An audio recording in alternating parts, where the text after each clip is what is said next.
Hello, I'm back to Commaful Vibe Times with Bright and Hug.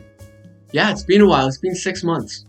A lot has changed over that 6 months. As I'm sure you can tell, something has definitely changed about me. I got a new hoodie. It's actually really nice. It's a Commaful hoodie to show 6 months of suffering. Not suffering, it was fantastic. With people from Commaful. It was great. If you want to know more about it, too bad. I don't know. Unless I should make a video about it. I don't know. Well, anyway, I'm back. That's great. I like being back. I hope to do more things and post more poetry, but I should get straight to the video. Alright, I guess we're gonna start with The Parting by Debaditya Dutta. The blue emerald shone in the joyous moonlight, yet our hero was gloomy with his greatest friend having left last night. To inkblots and sacrifices, to them being lost in the sky's atmospheric crevices. Was it right being soulmates while breaking someone's heart, when that special someone had embarked on a journey impossible to chart? Our protagonist sat deep in thought. To love and friendship, an explanation he sought. While the someone floated in water, humming a new tune, having turned cold and stone-heartedly immune. Ooh, I like that. It was very satisfying to read out. It kind of just flowed. It was like rhymed and stuff like that. I don't know. I enjoyed it. Good job. Play Me a Lullaby by Q Imagine. Play my heart a lullaby and sing to me a soft good night to rest upon my ears tonight and give my dreams a soothing sight. Your words will kiss my soul to sleep, as your love does flow in melodies, a flow to evade the heavens weep, and soothe my soul life's remedies, when you sing to me your lullaby. Again, with like the cadence that it has, just the way it kind of rolls off the tongue when I read it out loud, it's like so rhythmic and rhymey. I like it. A Little Exchange of Joy by Summer Baby. An enchanting poem about joy. It's for the daily prompt. Enjoy, guys. Alright, I will enjoy. And even if you're not a guy, I hope you still enjoy it. The joy, the kiss that was given to me, the tears, the warm feeling on my face, the smell of the hibiscus tea hugs my nose and loves me so. I feel like it's a movie. But it's not. As I breathe in the mystic air, I feel like I'm gone, not even there. I just stare at the garden, made in my imagination. It is bliss, and all fits. I am still, in time. I hear the chimes of the birds flying by. I sigh. And start to cry again. The tears of joy will never end. Wow, I like that, especially the last, this last square, this last slide. It just fits so well together. And I don't know, this makes me feel really at peace. It's really nice. Dark Descent by Ivory Annalise. Today, my mom died. In the span of a 2-minute phone call, her life is gone, and my world shatters. I'm left alone, halfway across the world from my hometown in South Korea, with thousands of miles of ocean and obligations between us.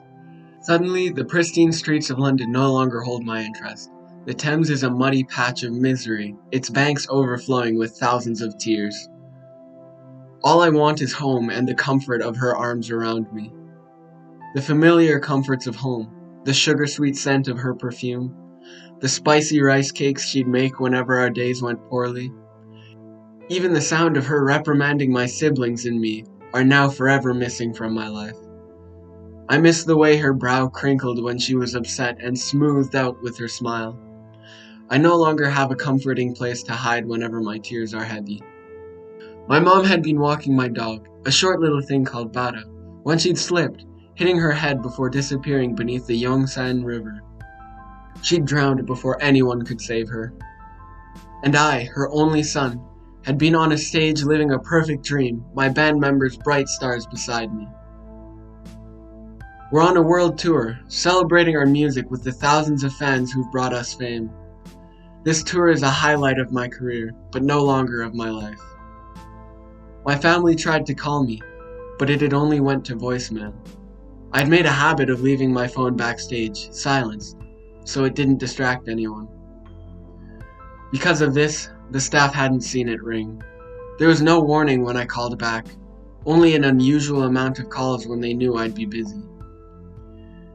Now, I walk the rainy streets of London, occasionally stopping to stare at the boy reflected back at me.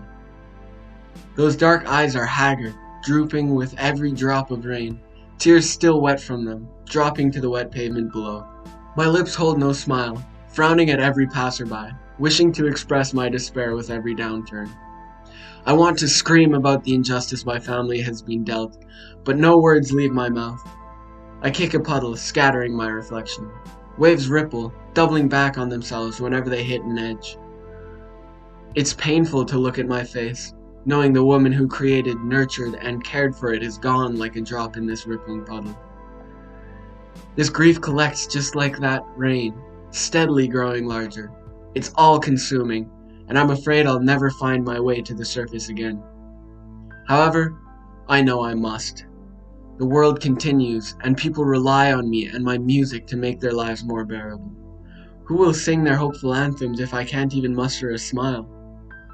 As I move from puddle to puddle, my umbrella a dark shape above me, I try to drag my mood out from the depths it's fallen to. I have 4 more shows before I return home, with thousands of eyes watching my every move. I must find a semblance of this joyful exterior I always present on stage, or people will worry. Too many questions can ripple across a peaceful image, tearing into my reputation. A soiled reputation is the last thing I need right now. My career is finally steady. I can't risk even the smallest issue. Of course, the bit of me that cares about my stage presence is small and shrinking. I only want to grieve in peace like any other person.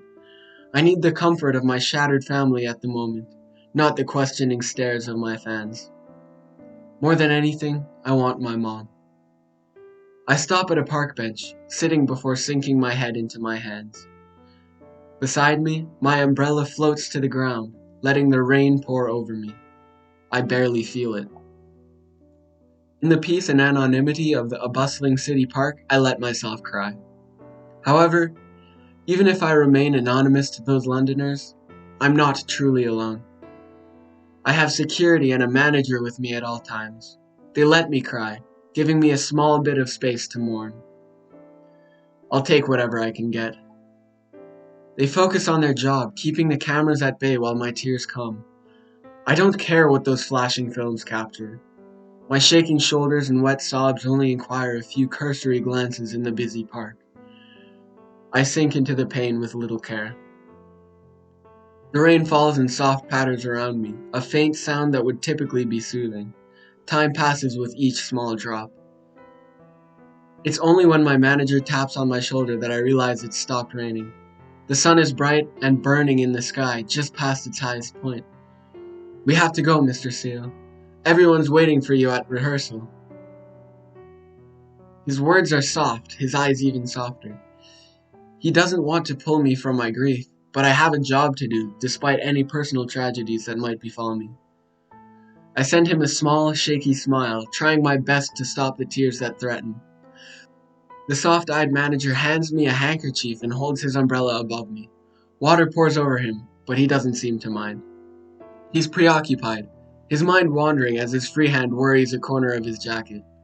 He releases it, that hand twitching toward me, hesitating before returning to the worn fabric. I stand up, using the handkerchief to wipe away my tears.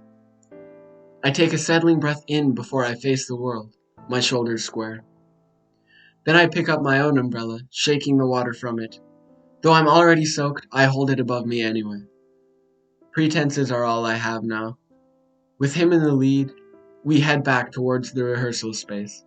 We walk in silence. My eyes are glued to the dirty puddles collecting along the street, unwilling to make even the slightest of conversations.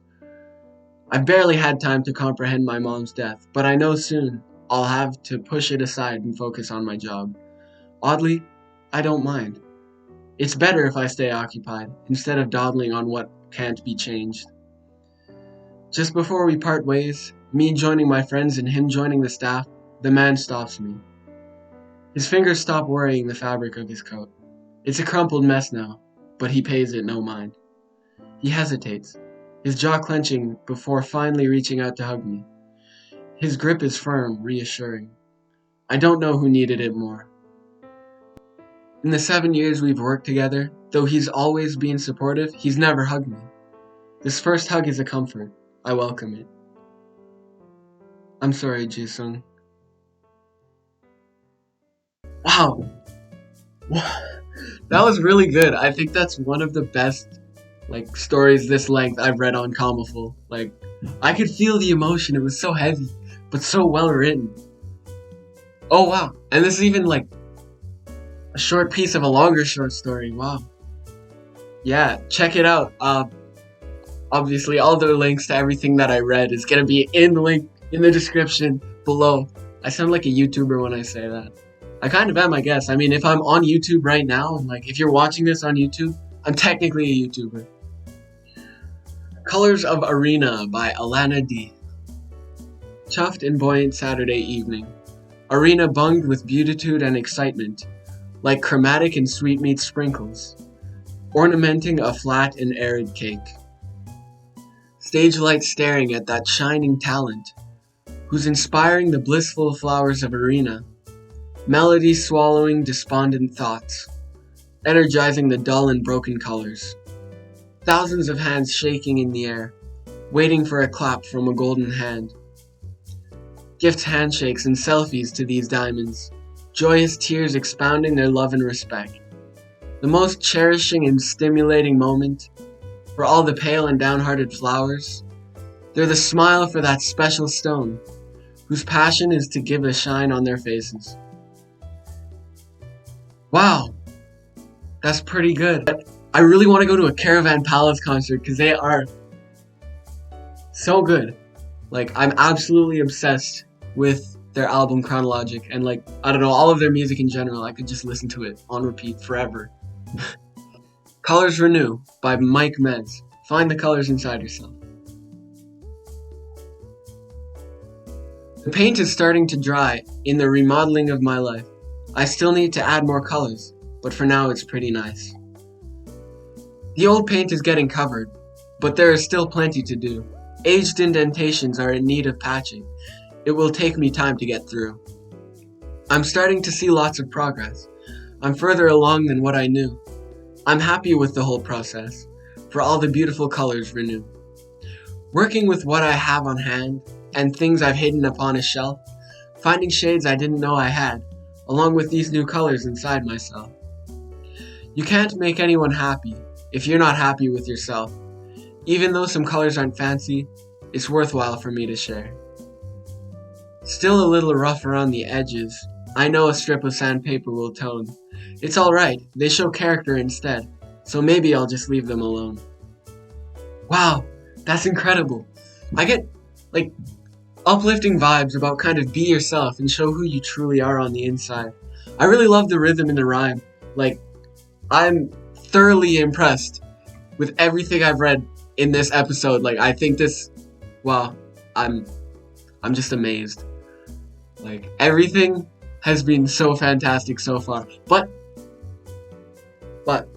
it's not over yet, because I still didn't read one of my poems. So I'm gonna go do that right now. I'm okay. Alright. So this is What's Wrong With Me. This one's nice and edgy content. I wrote this during Katimavik because a lot happened. I had a really great time.